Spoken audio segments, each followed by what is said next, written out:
আল্লাহ পাক আমাদেরকে দিন দিয়েছেন, দিনে ইসলাম। সেজন্য আমরা আল্লাহ পাকের নিয়ামত পাইছি, শুকর আদায় করি আলহামদুলিল্লাহ। শুধু আনুষ্ঠানিকভাবে আলহামদুলিল্লাহ না, বরং সকল ক্ষেত্রেই যেন এই কথাটা মুখ দিয়ে প্রকাশ পায় যে আলহামদুলিল্লাহ আমি একজন মুসলিম, আলহামদুলিল্লাহ ইসলাম পাইছি, সেজন্য আমি আল্লাহ শুকর আদায় করি। একদিন মানিকগঞ্জে এক পাইকারি দোকানে বসছি মাল নেওয়ার জন্য। এক লোক আসলো, সেই লোকটা খ্রিস্টান, আগে জানা ছিল না। এই লোক আসছে প্যান্ট ট্যান্ট পরা, দিনটা ছিল তাদের বড়দিনের আগের দিন, ডিসেম্বরের 25 তারিখ বড়দিন হয় না, 24 ডিসেম্বরের ঘটনা।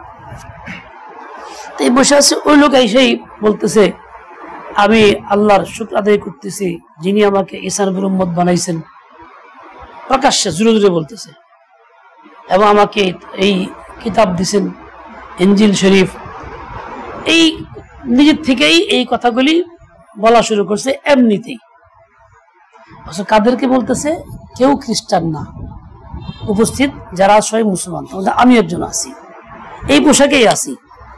তার তো চিন্তা করা দরকার যে এই পোশাক করা লোক তো স্বাভাবিক লোক না, এরা এসে একটু ভিন্ন শ্রেণীর লোক, লেখাপড়া করছে, তাও সে চিন্তা করে না। সে নিজের কথাটাকে একেবারেই খুব স্বাভাবিকভাবে ব্যক্ত করছে। তার মানে সে তার ধর্মের একজন দায়ী, সে বাতিল ধর্ম নিয়ে আছে, ওই ধর্মের অটল থাকার পরে সে দায়ী ভূমিকা পালন করে দাওয়াত দিতেছে। মানুষ যত দাওয়াত দেয় তত তার নিজের ওই কাজের প্রতি আশা, বিশ্বাস, আস্থা বাড়ে। আমাদের ভাষায় ঈমান মজবুত হয়। ওই লোক ওই কাজ করার কারণে তার খ্রিস্ট ধর্মের উপর তার কি আছে? আস্থা বাড়তেছে, ঈমান বাড়তেছে। বাস্তবে সবটাই বাতিল, যার কোনো হাকিকত নাই। আমি একদিন এক জায়গায় গেছি, এক হিন্দু মহিলা আমাকে দাওয়াত দিল, হুজুর আমাকে পূজায় এসেন। আচ্ছা বলেন তো, আমরা আজ থেকে 20 বছর আগে 2 জায়গায় কল্পনা করতে পারছি মুসলমান দিনদার লোকরে হিন্দুরা দাওয়াত দেয় ও পূজায় এসো? বন্ধু বান্ধব দুষ্টামি করে, স্কুলে পড়াশোনা করে একসাথে ও করতে পারে আসিস, কিন্তু দিনদার শ্রেণীকে দাওয়াত দেওয়ার সাহস কারো ছিল না। আর আজকাল সাহস এতটা হয়েছে, আমাকে মানুষ আলেম হিসেবে চেনে, আমারই দাওয়াত দেয়, আমাকে অনুষ্ঠানে আইসেন, পূজায় আইসেন। এর দ্বারা কি বোঝা গেল? যে আমরা আমাদের দ্বীনের উপরে অটল না, আমাদের ঈমানের দাওয়াতের উপরে আমরা অটল না, যার জন্য বাতিলের দাওয়াত আমাদের গায়ে এসে লাগতেছে, আমাদের উপরে আসতেছে, আমরা আক্রান্ত হয়ে যেতেছি। আমাদের দাওয়াত যদি মজবুত থাকতো, আমরা যদি দাওয়াতের ভূমিকা পালন করতাম, প্রত্যেকে দায়ী হইতাম, আমাদেরকে বলার সাহস করতেন না, রে ভাই অগো পাওয়া যাবো না, ওরা যে মজবুত, অগো ঘুম দেওয়া না, খালি এক চিন্তাই করে, এক কাজই করে, অগোর সাথে বলা যাবো না, ওরা এই কথাটা বলতো। এখন তা বলে না। পূর্ব তিমুর একটা দেশ, যেখানে শতভাগ মুসলিম ছিল, এখন সেখানে শতভাগ খ্রিস্টান ছিল, কি শতভাগ মুসলমান, এখন কি খালি খ্রিস্টান না, শতভাগ খ্রিস্টান, মানে একজনও খ্রিস্টান ছাড়া নাই। এইগুলি কোথেকে আসছে? বিভিন্ন দেশের খ্রিস্টানরা ওখানে গিয়ে একত্র হয়ে মুসলমানকে বের করে দিছে? দেয় নাই। মুসলমান ছিল, তাদের সন্তানাদি, তাদের পরিবার, বাড়ি ঘর সব বহাল আছে, শুধু ওরা ওদের কার্যক্রম দাওয়াত চালাইছে মুসলিম সন্তানদের উপরে, ওদের বইপত্র পড়াইছে, ওদের চিন্তা চেতনা প্রকাশ করছে। যেমন বর্তমানে স্কুলগুলির মধ্যে পূজার কথা আছে, হ্যাঁ, মন্দিরের কথা আছে, দেবতার কথা আছে। এই যেমন এইটা একটা স্লো পর্যায়ে দাওয়াত চলতেছে, যেই পুরুষ মুসলিম সন্তানরা সে পূজার ওই নামটা তো মুখস্থ করবো, দেবতার নাম তো মুখস্থ করবো, দেবীর নাম তো মুখস্থ করবো, পরীক্ষায় তো লিখবো, মন্দির তো মুখস্থ করবো, তো মুখস্থ করতে তারপরে মুখ দিয়ে তো এগিয়ে আসবো, তার দিলে তো এটাই বসবো। ইয়া তাকাররা ফিল কলবি, মানুষ যে বিষয়টাকে বারবার উচ্চারণ করে ওইটা তার দিলে বসে। এই জন্য হাদিস আসছে কি, জাদ্দিদু ঈমানাকুম বিকাউলি লা ইলাহা ইল্লাল্লাহ, তোমরা তোমাদের ঈমানকে তাজা করো লা ইলাহা ইল্লাল্লাহ বলার দ্বারা, মানে বেশি উচ্চারণ করো, বেশি বলো, বেশি বলো, নিজে উচ্চারণ করো, আরেকবার কাছে বলো, ওরে বলো, ওরে বলো, তাহলে তোমার ইমান তাজা হবে। মানুষ যে কথাটাকে বেশি উচ্চারণ করে ওইটাই কি দিলে বসে। আমাদের স্কুল কলেজের ছেলেমেয়েরা আজকাল এইসব বই যখন পড়তেছে, খ্রিস্টানদের কথা, পূজার কথা, বেপর্দার কথা, নারী পুরুষের আবাদ মিলামেশার কথা, হ্যাঁ, তখন ওদের দিলের ভেতরে এগুলি বসতেছে। যদিও বাপ দিনদার মুসলমান পাকা, যদি বাপ হাজি গাজি সবকিছু, কিন্তু ওর দিলের ভেতরে এগিয়ে নাই, ওর দিলে ওইগুলি। কেননা ওইগুলি আমি শিখাইছি। আমি যদি না শিখে তা কালিমা শিখাইতাম, উচ্চারণ করাইতাম, কালিমার কথা বলতাম, আল্লাহর কথা, রসুলের কথা বলতাম, তাহলে কিন্তু দিলের ভিতরে ওইটা বসে থাকতো। দেখেন আমাদের ছেলে পেলেদের গায়ের মধ্যে গেঞ্জি থাকে, গেঞ্জিতে কি ছাপা? অমুক খেলোয়াড়, অমুক খ্রিস্টান, অমুক একটা খবিস, যা বড় ছাপা ছবি, মুসলমানের সন্তান, মাঝে মধ্যে নামাজ কালামে পড়ে, আবার আমি দেবে থাকে। তার মানে কি? ওইটাকেও ভালোবাসছে বিধায় গায়ে দিছে, দিলের ভিতরে কিছু সম্পর্ক ওর সাথে আছে, মোহাব্বত পয়দা হয়েছে। আমি যে ঘৃণা করে গায়ে দেবো? বিড়ালের গু কেউ গায়ে মাখবো? কেন? ঘৃণা করি। কুত্তার গু দেখতেছি, গায়ে মাখবো কেউ? ওইটা পুটলি বেন ডাই না জামা মধ্যে রাখবো? ঘৃণা করি। কিন্তু ওই ছবিটা কেন ঘৃণা করি না? গায়ে কেন লাগাইছি, গায়ে কেন জড়াইছি? বোঝা গেল কি? কুত্তার গুর মতো মনে করি না, বিড়ালের পায়খানার মতো। তার মানে কি? মোহাব্বত করি ওই খ্রিস্টানকে, ওই খেলোয়াড়কে, ওই বদমাশকে, ওই বেঈমানকে মোহাব্বত করি। আমার সন্তান ওদের মোহাব্বত করতেছে, আমার কোনো জ্বালা নাই, আমার কোনো ফিকির নাই। দাওয়াতের মানে এই না যে 4-5 জন মিলে গাছ করে বেরিয়ে যাবো গা, যারা সামনে তার নামাজের কথা বলবো। দাওয়াত তো শুধু এটার নাম না, তার দিন তো প্রতিষ্ঠিত হবে না কোনোদিন। দাওয়াত তো এটা সর্বস্তরে, সব জায়গাতে, ছেলেকেও মেয়েকেও, যে যে কাজে ভুল করতেছে ঠিক ওই কাজের বিপরীতে কাজ। কি বলে গা? হ্যাঁ হ্যাঁ, ওইটা আলোচনা করা, ওইটা চর্চা করা, ওইটা ধরে দেওয়া, ওইটা থেকে দূরে সরার চেষ্টা করা, মনের পরিবর্তন ঘটানো, এটা দাওয়াত। শুধু একটা কথা বলার নাম দাওয়াত না। আমরা এমন একটা অবস্থায় পৌঁছছি যে ওই এক কথাও বলি না, ওই তো বলি না। হ্যাঁ, এই জন্য যিনি দাওয়াতের নামে খুব জানি স্যার পাগল পারা, এমন লোকের ঘরে ওই গেলে আছে। তার মানে কি? সেও সচেতন না, সেও ফিকিরের মধ্যে নাই, বেফিকির, যার জন্য তার সন্তানের ভিতরে গায়লা মুহাব্বত ঢুকছে। আচ্ছা, আমি তো ইচ্ছা করলে মক্কা ছবি দিতে পারতাম, এখানে মদিনা ছবি দিতে পারতাম, পাওয়া যায় না। ছাপতে পারতাম, কয় টাকা লাগে? গেঞ্জি 7 নিলে 100-120 টাকাই লাগে। কথার কথা, ইচ্ছা করলে পারতাম তো। আমি কালিমা ছাপছি, লা ইলাহা ইল্লাল্লাহ মুহাম্মাদুর রাসূলুল্লাহ, কালিমা ছাপছি গেঞ্জিতে, সেইভাবে বাচ্চাদেরকে দিছি, আমরা নিজে ব্যবহার করতেছি। মানে এটা বুকের উপরে আছে, এটা একটা দাওয়াত। গেঞ্জি দেখলে বুঝতে পারে কালিমাটা লেখা। আমি বুকের উপরে লা ইলাহা ইল্লাল্লাহ লাগাইছি, আরেকজন লাগাইছে শয়তানের ফটো। অথচ যে লাগাইছে সে কিন্তু খ্রিস্টান না, সে কিন্তু হিন্দুর ছেলে না, সে কিন্তু মুসলমানের ছেলে, বাপমা মুসলমান, নামাজ কালাম পড়ে। কেন লাগাইছে? ওর প্রতি মোহাব্বত জমছে, ভালোবাসা জমছে, এই জন্যই লাগাইছে। এই ভালোবাসা যখন জমছে, লাগাইছে, আস্তে আস্তে কি মজবুত হবে না দুর্বল হবে? এই ভালোবাসাটা, ওই বাতিলের ভালোবাসাটা মজবুতই হবে। কেননা সে হকের দাওয়াতটা পাইতেছে না, হকের চর্চা তার কাছে নাই, হকের পরিবেশে পাইতেছে না, হকের পরিবেশে যায় নাই, আমরা তাকে আনতে পারি নাই, তার গুরুত্বটা দেই নাই। যার কারণে ওর ভিতরে বাতিলের দাওয়াতটা মজবুত হচ্ছে। দিন যাবে মজবুত হবে, দিন যাবে। ও ভাই তুমি এটা পড়ছো, পড়লে কি হয়েছে? এই জবাব দিবি, পড়লে কি হয়েছে? মানে এটা কোনো দোষ তার কাছে মনে হয় না। একজন লোক, নাম না বললাম, মারা গেছে। দীর্ঘদিন সে তাবলীগ করে, প্রচলিত তাবলীগ করে দীর্ঘদিন, 2 যুগের বেশি। সে একজন হাজি সাহেব, চুব্বা পরে সবকিছু করে। কোনো কাজে তার বাসায় যেতে হয়েছে, আমারে বসাইছে একটা রুমে নিয়ে, যে রুমটা ভরা শুধু জীবজন্তুর মূর্তি, যে টেবিলের মধ্যে অন্তত 10-15 হবে, কুমির, সাপ, এটা সেটা সব সাজানো, পুরা ঘরটাই দিয়ে সাজানো। বলা আছে আমি বসবো না এখানে। কেন? এখানে তো যা আছে সব তো হারাম, আল্লাহর গজব পড়বে এখানে। কয় 12 বছর ধরে সাজাইছি, একজন গজব পড়লো না, আজকেই পড়বো? তার মুখের শব্দ ওইটা। 12 বছর ধরে গিয়ে রাখছি, একদিনও গজব পড়বো না, আজকে গজব পড়বো? তাহলে বলেন তার কি গুনাহের প্রতি ঘৃণা আছে? জোরে বলেন, আছে? অন্যের প্রতি ঘৃণা আছে?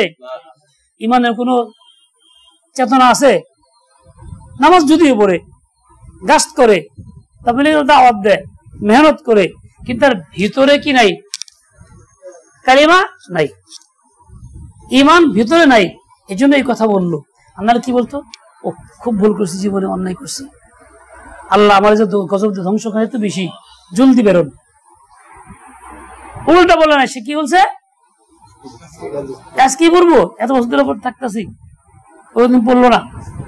এই যে একটা অবস্থা, দিল বদলায় গেছে, ইমান তার দিলের ভিতরে নাই, গুনার প্রতি ঘৃণা নাই, এটা যে একটা বড় গজব, তার এটা তার অনুভূতির মধ্যেই নাই।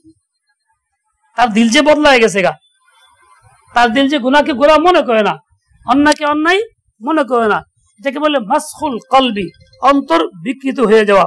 মানুষ যখন অন্যায় করতে থাকে, এক পর্যায়ে এরকম হয়, তার প্রতি গুনার প্রতি গুনাহ মনে হয় না, ঘৃণা জন্মায় না। এটা হলো তার অন্তর পরিবর্তন হওয়ার লক্ষণ। ইমানের পক্ষে না, ইমানের বিপক্ষে, কুফরের পক্ষে। দাওয়াতের কাজ যদি না চলে, আমি আপনি না করি, আমাদের অধিকাংশ সন্তানরা ঠিক এইরকমই হবে। সন্তান তো দূরের কথা, আমি নিজেও আক্রান্ত হব, আমার নিজের খবর থাকবে না। আচ্ছা, এত বলে যাই তো দেখে আসি, কি বলে, এই দেখে আসি, এই বাহানায় যাবো তাদের অনুষ্ঠানে। এরপরে একদিন 2 দিন গেলে পরে কি লাগবে? ভালো লাগবে, যা হওয়ার তাই হবে। একদিনই কিন্তু টের পাওয়া যাবে না। যাই হোক, পূর্ব তিমুর শতভাগ মুসলিম ছিল, খ্রিস্টান শতভাগ। ওদের সন্তানদেরকে দাওয়াত, বই পড়াইছে, 30 বছরে প্ল্যান করছে, 30 বছরে এই পুরো দেশটাকে উল্টাবো। বাপ হাজি গাজি নামাজ পড়ে, আর ছেলেরা স্কুলে খ্রিস্টানরা এই দাওয়াত দিছে, পয়সা দিয়ে, খাতা দিয়ে, টাকা দিয়ে, মুখ দিয়ে, তমুক দিয়ে। এই ছেলেটাই বড় হইয়া মাস্টার্স করছে, পাক্কা খ্রিস্টান হয়েছে। এখন বাবার বিরুদ্ধে লড়াই। যখন একটা প্রজন্ম তৈরি হয়ে গেছে যুবকদের, এক রাতে সমস্ত নামাজি দিনদারকে হত্যা করছে, ওরাই করছে। যারা সমাজের বুঝা, এরা কোনো কাজের না, এরা থাকলে আমাদের আরো উন্নতির বাধা হবে। যেই বাপ মসজিদ বানাইছে, ওই বাবার ছেলেই মসজিদ ধ্বংস করছে। যে বাপ মাদ্রাসা বানাইছে, ওই বাবার ছেলেই মাদ্রাসা ধ্বংস করছে। এরকম ভাবে ছেলেরাই বাবাকে খতম করছে। তাহলে বোঝা গেল, দিনের দাওয়াত না থাকলে শুধু দিন থাকে না, এরকম না, নিরাপত্তাও থাকে না। তবে ঘুমাইতেছে গা, জানও থাকে না, প্রাণও থাকে না, মাল সম্পদও থাকে না, কোনো কিছুই থাকে না। এই দাওয়াতের সাথে নির্ভর করে এই সব কিছুর সম্পর্ক। প্রেসিডেন্ট সাইদ ভাইয়ের দেশ সুদান, সুদানের একটা অংশ, কি অবস্থা? মানে আমার এই কিলাকিলি খ্রিস্টান কি একদিন হয়েছে মুসলমান ছিল, কিন্তু ওই দীর্ঘ 30 বছরের পরিকল্পনা করে এইভাবে সাহায্য করে, তলাতলে শিক্ষা দিয়া, যেই মুসলমান নিজের দ্বীনের পরিচয় গ্রহণ করে নাই, দ্বীনি শিক্ষা দেয় নাই, কোরআন শিখায় নাই, মক্তবে পাঠায় নাই, কালিমাটা শিখায় নাই, খালি উন্নত শিক্ষা দেওয়ার জন্য স্কুল কলেজ হায়াত করছে, এই সুযোগ ওরা এইগুলি ঢুকাইছে। যারা তো কেউ দিনমুখী না। স্পেন কি অবস্থা ছিল? শতভাগ মুসলিম ছিল, এখন সেখানে আজান হয় না, নামাজ হয় না, শতভাগ খ্রিস্টান। এই স্পেনে একটা ছেলে সকালবেলা ভোরে, সকালে ফজরের পরে খ্রিস্টান হাঁটতেছে, সে আসছে এই স্পেনের মানুষ যে এত মজবুত ধর্মের উপরে, কি কারণে এদের কিভাবে বিগ্রানো যায়, পরিকল্পনা নিয়ে আসছে ব্রিটেন থেকে। করতেছে হঠাৎ দেখে সকালবেলা একটা ছেলে কাঁদতেছে, তো জিজ্ঞাসা করতেছে, বাবা তুমি কান্দো কেন? ওই ছেলেটা বলছে যে আজকে আমার মা আমাকে আগে ডাক দেয় নাই, মক্তবে যেতে পারলাম না, এই জন্য আমি কাঁদতেছি, দুঃখে দেরি হয়ে গেছে, মা আমাকে আগে জাগায় নাই, মক্তবে যেতে, কোরআন পড়তে পারলাম না, এই দুঃখে ছেলেটা কাঁদতেছে, চোখে পড়তেছে। একটা ছেলে। ও তখন ব্রিটেনে জানাইছে যে এই দেশকে ধ্বংস করা সম্ভব না। যে ছোট্ট বাচ্চা কোরআন পড়ার জন্য কান্নাকাটি করতেছে, আফসোস করতেছে, সম্ভব না। তাহলে কি করতে হবে? বলে এদের ভিতরে শিক্ষার পরিবর্তন ঘটাইতে হবে, দীর্ঘ পরিবর্তন ঘটাতে হবে, যে কোরআনের প্রতি শিক্ষা আগ্রহ না থাকে, কোরআন শিক্ষা থেকে অন্য কিছু দিতে হবে। এবং এদেরকে এমন সব দুনিয়াবি মাশগালা আসবাব উপাদান দিতে হবে যাতে করে এগুলির ভিতরে ঢুকে পড়ে দিনের প্রতি তোয়াক্কা থাকে না। 10 বছর মেহনত করছে, 10 বছর পরে একদিন আবার ঘুরতেছে, এক ছেলে আর কাঁদতেছে, যে তুমি কাঁদো কেন? বলে যে রাত্রিবেলা টিভি দেখছি, অনেক ঘুম হয় নাই, কাঁচা ঘুম, মা মায়ের রেখে দিয়েছে মুক্ত যাওয়ার জন্য, মাথা ব্যথা করে যেতে পারবো, বাইরে কাঁদতেছি, যাইতে চাইতেছি না। 10 বছর আগের রিপোর্ট ছিল কি? আগে জায়গায় নিয়ে কোরআন পড়তে পারলাম না, সেজন্য কাঁদতে দুঃখে। 10 বছর পরে মেহনতের কি হয়েছে? এখন কোরআন পড়তে যাবো না। কেন ডাকলো আমারে? কেন রাত্রে দেরি ঘুমাইছি? কেন? টিভি দেখছি, তামসা করছি, আমার ভালো লাগে না, জোর করে পাঠাইছে।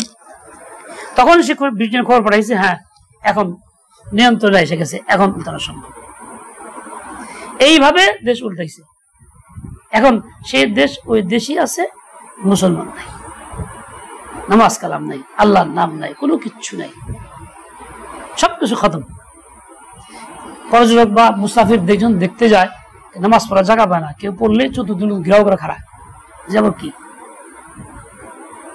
আপনারা আসাদ মাদানী রহমতুল্লাহ আলাইহির ছেলে আরশাদ মাদানী, উনি একদিন বয়ান করতেছিলেন সরাসরি। আমরা সে সফর করতে গেছি এক মুসলমানের ড্রাইভারের গাড়িতে, আমাদের রক্ত হয়েছে, কোথায় বলবো, রাস্তা এক জায়গায় দাঁড়াইছি, চতুর্দিন ঘিরে দেয়, কি আবার কি, এরা কি করে, এরম করে কেন, এরম করে কেন? ওদের কাছে আশ্চর্য লাগে, এরম করে কেন, মাটিতে এরম করে কেন, এরম করে কেন? তাহলে কোথেকে কই চলে গেছে? এই দেশের এক মুসলমান হাফেজ আলেম আমেরিকা গেছে, চাকরি মতো মসজিদের খিদমত নিয়ে গেছে। 2-3 বছর পর দেখলো পয়সা খুব বেশি আসে না, সীমিত বেতন আসে, আনুষ্ঠানিক কিছু পাওয়া যায়, বেশি পয়সা কোন কামাই, বিভিন্ন কাজ করা শুরু করলো। দেখলো এক পয়সা, সবচেয়ে বেশি পয়সা কুস্তি খেলার মধ্যে, মোহাম্মদ কিল্লের কুস্তি আছে না, কুস্তি খেলার মধ্যে। তখন সে কুস্তি খেলার জন্য মসজিদ ছাড়ছে। এখন সে গায়ে করে পোশাক সম্পূর্ণ উলঙ্গ, একটা সুতাও গায়ে নাই, দাড়ি কাটে ফেলছে, নামাজ কালাম পড়ে না, এখন সেই উলঙ্গ কুস্তি লড়ে। মিশরের এক ভাই এই জামাতে ওখানে গেছে, তার মুখে সরাসরি আমি শুনছি, যে আমাকে নিজে বলছে আরবিতে। তো ওই জামাতে গেছে, ওই জামাত গিয়ে প্রথমে কোথায় উঠবে, তারা নাম ঠিকানা নাই, বুদ্ধি করলে এক কাম করা, গুরুস্থানে যায়, গুরুস্থানে গিয়া খবরের দিক বুঝে কার নাম ঠিকানা, মুসলমান নাম ঠিকানা আছে, ওখানে গিয়ে খবর নেবে। তো কিছু নাম খবর সংগ্রহ করছে কবরস্থানে গিয়া, মুসলিম যেগুলি মনে হয়েছে। এক পর্যায়ে ওই বাসায় গেছে, ওখানে গিয়া দরজা আওয়াজ দিছে, একজন যুবতী, একজন মহিলা সম্পূর্ণ উলঙ্গ, একটা সুতাও গায়ে নাই, বেরিয়েছে। তো আমি বলছি যে একটু কাপড় থাকলে পরে আসো, আমি একটু কথা বলবো। তারপরে আসছে, বলে ভিতরে কেউ আছে? বলে আছে। তার পুরুষ আছে? বলে আছে, ডাকো। আসে ওই মুসলিম ছেলেটা সম্পূর্ণ উলঙ্গ, তার কিচ্ছু নেই, কথা বলছে, ভাই কাপড় পরে আসো। পরিচয় নিছে, 7 জন পুরুষ 1 জন মহিলা এক ঘরে কুস্তি খেলে, সম্পূর্ণ উলঙ্গ সবাই, পুরো বৈশাখ থেকে কথাবার্তা বলছে। এক পর্যায়ে ওই বলছে যে আমি মুসলমান, আমি বাংলাদেশ থেকে আসছি, আমি এইভাবে এই পথে বিভ্রান্ত হয়েছি। কেন হয়েছে? দুনিয়ার লোভে তো পড়ছে। সবচেয়ে বড় কথা হলো দাওয়াত নাই পিছনে, তারে বলার মতো কেউ নাই, ওখানে পরিবেশ এরকম নাই, ইমানের কথা বলার, আমলের কথা বলার, নামাজের কথা বলার, আখিরাতের কথা বলার কেউ নাই। প্রত্যেকে যার যার মতো স্বাধীন। এই জন্যই তারা এইভাবেই বিভ্রান্ত হইয়া, লাঞ্ছিত হইয়া বেদিন বদ্দিন হয়ে যেতেছে, আলেম হওয়া সত্ত্বেও। বোঝা গেল আলেমের নিরাপত্তা নাই যদি দাওয়াতের আমল না থাকে। বলেন তো ভাইয়ের, আবার ইহুদ নাসারারা কি কিতাবের অধিকারী ছিল না? আহলে কিতাব ওদেরকে বলে না? একজন নবীর উম্মত ঈসার উম্মতকে নাসারা বলে, খ্রিস্টান। হযরত মুসার উম্মতকে ইহুদি বলে। নবীর উম্মত ছিল, এদের কাছে কিতাব আসছে, এদের বাপ দাদারা বড় বড় আহেদ ছিল, ওদের ধর্ম পারদর্শী ছিল, এরপরেও কিন্তু এরা বিভ্রান্ত হয়ে কাফের হয়ে গেছে। তাহলে পূর্ববর্তী বাপ দাদারা ভালো থাকলে বংশীয় গৌরবে, বংশের তাসিরে সন্তানাদি ভালো হবে, ওর গ্যারান্টি আছে? নাই। ওরা যখন আহলে কিতাব পরগুমরা হয়ে গেছে, আমারও যদি আহলে কিতাব মানে আসল কিতাব কোরআনে অধিকারী হওয়ার পরে দাওয়াতের আমল না চালাই, তাহলে আমাদের অবস্থাটা ওই রকমই। এই জন্যই তো এই মুসলিম দেশে হিন্দুর দাওয়াত চলতেছে, বেশ কিছু লোক হিন্দু হয়েও গেছে। খ্রিস্টান দাওয়াত চলতেছে, আজ থেকে 25 বছর আগের কথা, তখন 80,000 মুসলিম খ্রিস্টান হয়েছে 25 বছর আগে। এখন কত? দিন দিন বাড়তেছে। কেন? ব্যাপকভাবে আমরা দুনিয়ামুখী হয়েছি, দাওয়াতের আমল ছেড়ে গেছি। একেবারে বলি না, একজন লোক এক দোকানদারের সাথে সম্পর্ক, যাই পান খাই, 3বার 5বার যাই, ও ঢোল বাজাইতেছে, গান বাজাইতেছে, একবারও কইরে ভাই বন্ধ কর, হারাম। ও ভাই বড় অন্যায় করতেছো, তুমি ইনকাম হালাল পথ নিছো, কিন্তু একটু কারণ তোমার এই অবস্থাটা হইতেছে। একবারও বলে পান খাই, গল্প করি, হাসি মজা করে সবকিছু করি, কিন্তু ওরা বলি না, মানে দাওয়াতটা ওখানে নাই। ইমাম সাহেব বলে না, মুসল্লিও বলে না। এটা বাস্তবতা আছে কিনা? যার কারণে ও ভালো হয় না। উল্টা আরো নামাজি ব্যক্তি হলে খেলা খেলা বেনামাজি হয়। ও ভাই, এই জন্য আমাদের সকলের সম্মিলিত চেষ্টা থাকবে দাওয়াতের আমলের, যাতে আমরা যা শিখি শিখাবো, যা নিজেরা জানছি অন্যকে জানাবো। বিশেষ করে এই যুগে কালিমার দাওয়াতটা লেখার মধ্যে, বলার মধ্যে, বুকে লাগাইয়া, এক ভাইকে শিখাইয়া, উচ্চারণ করাইয়া, জোরে জোরে বইলা, এই যে আজকাল দিনগুলি চলছে, জিলহজ মাসের দিনগুলি, জিকির আজকার আমলের দিন, এগুলিতে আমি সুবহানাল্লাহ আলহামদুলিল্লাহ জোরে জোরে পড়ি, রাস্তায় হাঁটি বলতে থাকি, দোকানে যাই কোনো কাজে ওখানে বলতে থাকি, আল্লাহু আকবার বলতে থাকি। কেন? আর বলার কারণে ওই লোকের কানে একটু পৌঁছে, এটা একটা দাওয়াত হইতে পারে। এবং বলতে পারে, এই কি তুই পাগল নাকি রে, বহু পাগল হয়ে গেছে নাকি, সব জায়গায় খালি এরকম করে বলতে পারে। এই বলাটাই আমার জন্য দলিল যে আমি ভালো। দেখেন, বান্দা হিসেবে কাজ ছিল কি? 24 ঘন্টা আল্লাহকে মনে করা, আল্লাহর কথাই বলা, জীবনে আল্লাহই থাকবে, আল্লাহকে এক মুহূর্ত না ভুলা, এই ছিল আসল কাজ। শতভাগ মুসলমানের কাজ ছিল এইটা। আমরা আল্লাহকে ছাড়ছি এমন ভাবে, শতভাগ মুসলমান আল্লাহর নামের বিপরীত গাফলতের মধ্যে ডুবা, আল্লাহর নাম নেয় না। যে আল্লাহর নাম নেয় না, গাফিল, তাকেই বলা দরকার ছিল পাগল, কারণ আসল পথে নাই। সেই পথে আকল যে কথা বলে আল্লাহকে মনে করো, আকলের কথার বিপরীত চলতেছে, আকল ফেল তার, তাহলে গাফিল লোকের হয়তো পাগল। এখন উল্টা জিকির যে করে তারাকে মানুষ পাগল। তাই দেশের অবস্থা কেন হইতেছে? আমার নিজের আমল নাই, আমলে দাওয়াত দেই না, মুখ দেওয়া তো বলি না, আমলে দাওয়াত আমি দেই না। যার জন্য আমি জাকির ব্যক্তিকে পাগল মনে করি, আর যে গাফিল তারা পাগল মনে করি না। মানে পাগলে ভালো মানুষের পাগল কর, পাগলে ভালো মানুষের পাগল কর, এই অবস্থা হয়ে গেছে। যারা সবাই পাগল, তারা ভালো মানুষ পাগল দিতেছে। আসল কাজটা কি? দাওয়াত মধ্যে নেই। রাসূল আকরাম সাল্লাল্লাহু আলাইহি ওয়াসাল্লাম আল্লাহ পাক পাঠাইছে, ইয়া আইয়ুহান নবী ইন্না আরসালনাকা শাহিদান, আপনাকে শাহিদ বানাইছি, সাক্ষ্য দিবেন, মুবাশশিরান, সুসংবাদদাতা মুমিনদের জন্য জান্নাতের, নাজ নিয়ামতের, ওয়া নাযীরা, অমান্যকারী যে কাফির মুশরিক বেদিন, তাদেরকে আপনি ভয়ভীতি দেখাবেন। এক পর্যায়ে ওয়াদাইয়ান ইলাল্লাহ, আপনাকে পাঠাইলাম আল্লাহর দিকে আহ্বানকারী হিসাবে। দাঈ ইলাল্লাহ নবী পাকের একটা খাস সিফত, বৈশিষ্ট্য। এই যুগে যে দাঈ হয়, সে নবীর এই সিফতের সরাসরি ওয়ারিস হবে, হোক সে আলেম, হোক সে গায়রে আলেম। নবী ওয়ারিস, যেমন উলামায়ে কেরাম ইলমের কারণে ওয়ারিস হয়, ঠিক এই দাওয়াতের আমল যার মধ্যে আছে সহি তরিকায়, সেই লোকটা নবী পাকের এই কাজের ওয়ারিস হয়ে যাবে, সে ওয়ারিস নবী। আর দাওয়াতের আমল আমার থাকবে না, সে ওয়ারিস না।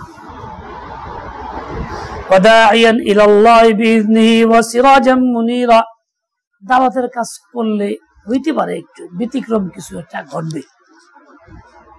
যেমন জিকির করলে পাগলের লক্ষব পাওয়া যায়, দাওয়াতের কাজ করলেও কেউ পাগল লক্ষব দিতে পারে, কেউ কটু কথা কইতে পারে, বাপ দাদার নাম নাই মরিছে, হ্যাঁ জীবন বড় তো গোষ্ঠী দেখলাম না, আইগে মুছে না, আইগে হুছে না, তুই বলার মতো অভ্যাস কথা আসতে পারে। এটা আসলে বুঝবেন যে আপনার কাজ সহি হক, এই জন্যই বিপরীত বাতাস আসছে। হক না হলে কি আসতো না, ধাক্কা আসতো না। অনেক কটু কথা নবী পাককে শুনতে হয়েছে। নবীর ওয়ারিস হইতে চাইবেন, কটু কথা শুনবেন না, তো ওয়ারিস কেমনি হবেন? হ্যাঁ, নবী আক্তাসের ছেলে মারা গেছে, কাসিম কিংবা ইব্রাহিম, কাফেররা কেমন কথা কইছে, চিন্তা করা লাগবে না, মোহাম্মদ নির্বংশ, বংশও নাই, ওর কথা কেউ কইবো না, ওর আমি তো দিনও কেউ চালাইবো না, মানে ওর বংশ শেষ, দিনেরও ধারাবাহিকতা চিন্তা করার দরকার নেই। যা, একজন লোকের সন্তান মারা গেছে, সান্ত্বনা দিয়ে যদি নির্বংশতা নিয়ে কনকার, তার মানে কষ্ট কি পরিমাণ লাগবো, লাগবো কি লাগবো না? তাহলে এই কথাটার আঘাত কি পরিমাণ, থাপড় দেওয়া হচ্ছে তো অনেক বেশি না, মার দেওয়া হচ্ছে তো অনেক বেশি না, মাত্র শব্দ সন্তান মারা গেল এমনি আঘাতের জর্জরিত, তার পক্ষে নির্বংশা। এই পরিমাণ আঘাত নবী পাককে খাইতে হয়েছে কিসের কারণে? দাওয়াতের কারণে, আল্লাহর দিকে দাওয়াতের কারণে। যদি তা না দিত, চুপচাপ থাকতো, সবার লোকে মিলে হয়ে চলতো, আপোষ করে চলতো, তাহলে আর এই কথাটা কইতো না, উল্টা হাতিয়ে দিত, টাকা পয়সা দিত, বাড়ি কইছিল দিত, স্বর্ণের বাড়ি বানায় দিই, কন ছাড়েন, দিতেও তাই। আজকে মানে আপোষ করেছিল, আমাকে অনেক কিছু হাসিল হয় দুনিয়া, আপোষ না করলে হাসিল হয় না। তাহলে খাঁটি ওয়ারিস নবী সেই হবে যার আপোষ নাই, যে কাজ করতেই থাকবে, তবে সে খাঁটি ওয়ারিস নবী হবে, গ্রহণযোগ্য হবে। যে আপোষ করে চলে, সে বাতিলের সঙ্গে আপোষ করার কারণে ইমান থেকে নিজে বের হয়ে। বলেন, আমরা কি ইমানে থাকতে চাই না বের হয়ে যেতে চাই? আপোষ কইরা ধরো, আপোষ কইরা নাকি কি কইরা দিনের উপরে অটল থাইকা, উল্টারা দাওয়াত দিয়া, আমার দাওয়াতকে অন্যের উপরে গালেব কইরা। বুঝে আসছে কিনা? কে কে বুঝছেন? কে কে বুঝছেন? বুঝছেন তো? আচ্ছা, এখন বলেন এই আমলটা কে কে করবেন, জারি রাখবেন কে কে? নিয়ম অনুযায়ী, মশলা অনুযায়ী বহাল রাখবেন। তো ইজতিমাই আমল তো হবেই, ইনফিরাদি, যে যেখানে যাবেন সেখানে দাওয়াত। যার সামনে যে কাজের বিপরীত দেখবেন, ওই কাজে মহব্বত দাওয়াত দিয়ে দিবেন। সে শুনুক না শুনুক, গ্রহণ করুক না করুক, ওটা আমার দায়িত্ব না। সেই কথা বলা আমার দায়িত্ব, গ্রহণ করা ওর দায়িত্ব, না করলে ওর কপাল যাবে, ওটা আমার কিছু করার নাই। এরকম না খাওয়া করে লাভ নেই, তো শুনবো না। আরে ভাই, শুনবে না একে বলা যায় না, ও শুনবে যখন সময় হবে, উপর থেকে আল্লাহ নির্দেশ আসবে তখন শুনবে। মৌলভী শিব্বির আলী রহমতুল্লাহ আলী এক আলেম ছিলেন, বড় আলেম। এক লোককে দীর্ঘদিন বলতেছে সিগারেট খাওয়া বন্ধ করতে, সে বন্ধ করে না, অনেক দিন বলছে। এক পর্যায়ে বিরক্ত চিন্তা করছে, আমি ওর কমই না কোনদিন, এত কারণ শুনলাম কয়ে লাভ কি, বিফল। ঠিক আছে, এরপরে তার কিছু বলে না, বাথরুমে বসছে, কোনো প্রয়োজন বাথরুমে গেছে, বাথরুমের পাশ দিয়ে রাস্তা, ওদের লোক হাইটে যায় বাজার থেকে, দুই অশিক্ষিত লোক হাঁটতেছে। একটা কয় কি, ওরে দাওয়াত দিছি নামাজ দিলে, কত কইলাম নামাজ পড়লো না, যা নিয়ত করছি আর কখনো জীবনে। একজনে কইতেছে এই কথা, পাল্টা জবাব দেয় সাথী, খুব ভালো কাম করলি রে, জবাবটা কাম করছিস তুই, হে তোর খারাপ কাজ ছাড়লো না, খারাপ কাজে অটল, আর তুই ভালো কাজ ছেড়ে দিলি, অটল থাকতে পারলি না, খুব ভালো কাম করছিস তুই। তার মানে কি, নামাজ না পড়া খারাপ কাজ, সে খারাপ কাজে অটল, সে খারাপ কাজ ছাড়ে নাই, না বেনামাজি রয়েছে অন্তরি। আর তুই ভালো কাজের কথা বলতেছিলি, নামাজ পড়ার কথা, তুই অটল থাকলি না, এটা ছেড়ে দিলি। উচিত ছিল কি ভালো কাজে অটল থাকা, খারাপ কাজ থেকে ফিরানো, তুই ছেড়ে দিলি। শিবিরে বলে যে আমি শুনে আশ্চর্য, আমি তো এরকম রে কাজটা অন্যায় করছি রে, আমি কেন ছাড়বো? আচ্ছা নিয়োগ করলাম আমি ছাড়বো না। কেতার পড়তে আবার শুরু করছি, বলি গুণ রাখছি কবে গেলাম 99 বার বলছি, তখনও সে গ্রহণ করে নাই। যেদিন 100 বার পুরো হয়েছে, আচ্ছা হুজুর আজকে আর খাব না, কথা করলাম। তাহলে বোঝা গেল কি যে একজন মানুষের একটা সময় আছে যখন আল্লাহর ফয়সালা হবে, আল্লাহর রহমতের তাওয়াজ্জু হবে, তখন ঠিকই শুনবে। কিন্তু আমি এরকম অধৈর্য হয়ে যাই, আমি অটল থাকবো, বলতেই থাকবো বলতেই থাকবো বলতেই থাকবো, ও যা বলে বলুক, আমাকে ত্রুটি করবো না ইনশাআল্লাহ। আল্লাহ পাক আমাকে আপনাকে তৌফিক দেন। রহমতের নবীকে নির্বংশ হয়েছে, খুব কষ্ট পেয়েছে। জবাবে আল্লাহ পাক সান্ত্বনা দিন, দেখেন নবী চিন্তা করেন না, আপনার বিনিময় দেওয়া অনেক বড়, অনেক মঙ্গল, হাউজে কাউসার, সুপারিশ করার যোগ্যতা, অধিকার, কোরআন, পরকালে সমস্ত সবে আপনারা দিলাম, অনেক কিছু দিলাম। সন্তান নাই, তাই কি হলো? আঘাত পাইছেন ওই লোকের কথায়, আঘাতের বিনিময়ে দুনিয়া দিয়ে দিলাম, জান। কাজে আপনি শুকর আদায় করেন, ফসল্লি লিরাব্বিকা, রবের জন্য শুকর আদায় করে নামাজ পড়েন, ঈদের নামাজ পড়েন, ওয়ানহার, কোরবানি করেন। শুধু নামাজ দৈহিক ইবাদত না, মালি ইবাদত করবেন, কোরবানির দ্বারাও আল্লাহ শুকর আদায় করবেন। ইন্না শানিআকা হুয়াল, শেষ কথা মনে রাখবেন যে দুশমন কইছেন আপনি বংশে, আপনি বংশে, আপনি না, ওই বংশে। সত্যি দুশমনের বাচ্চা কাচ্চা ছিল না। নবী নিবংশ না কেন? নবীর বংশীয় সন্তান যদি জীবিত নাই, রুহানি সন্তান আছে পৃথিবীতে কোটি কোটি কোটি কোটি, আছে কিনা? যারা দাঈ ইলাল খাইর। আমরা ইনশাআল্লাহ তখন রুহানি সন্তান আমরাও হইতে পারবো যে দাঈ হয়ে থাকি। আল্লাহ পাক কবুল করেন, তৌফিক দিয়ে দেন।